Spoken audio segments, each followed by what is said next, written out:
You've probably noticed the cost of your Uber or Lyft ride has gone up. Those companies are trying to offset high gas prices. But the drivers say it's just not enough. And as Chris Conti shows us, many are wondering if it's time to look elsewhere for work. Like me, you've probably noticed fuel surcharges on Lyft and Uber recently. But I wanted to get a better idea of some of the long-term impacts that high gas prices are having on the gig economy. I didn't know Philip Rosen before this storm. Still a lot of traffic going into the city. But I've certainly been on plenty of rides with people like him. I lost a really good job early on in the pandemic. Philip is a driver for Uber. He's completed hundreds of rides. I do like to drive. And like so many of us, he's feeling the pinch when it comes to high gas prices.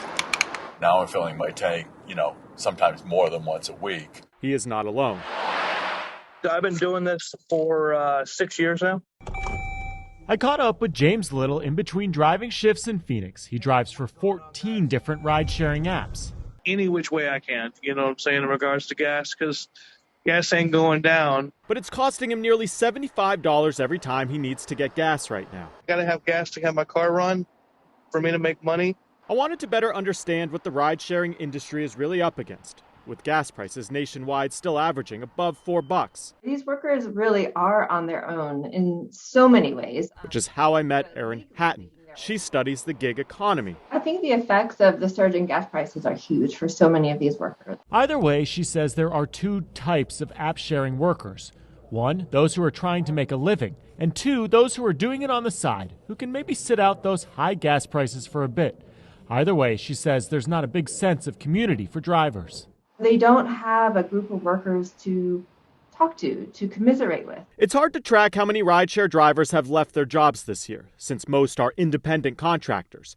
But they make up a huge section of the labor force. About 57 million people are working in the gig economy, which is nearly 36% of all U.S. employees. If you're trying to make a living driving for Lyft or Uber, you have to contend with, well, first, obviously, right now, gas prices skyrocketing.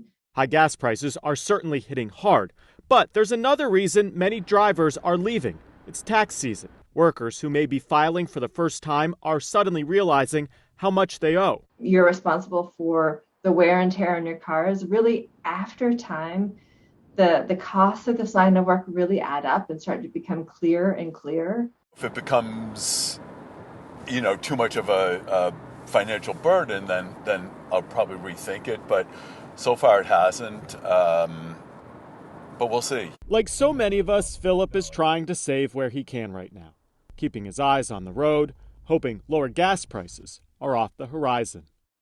I'm Chris Conti.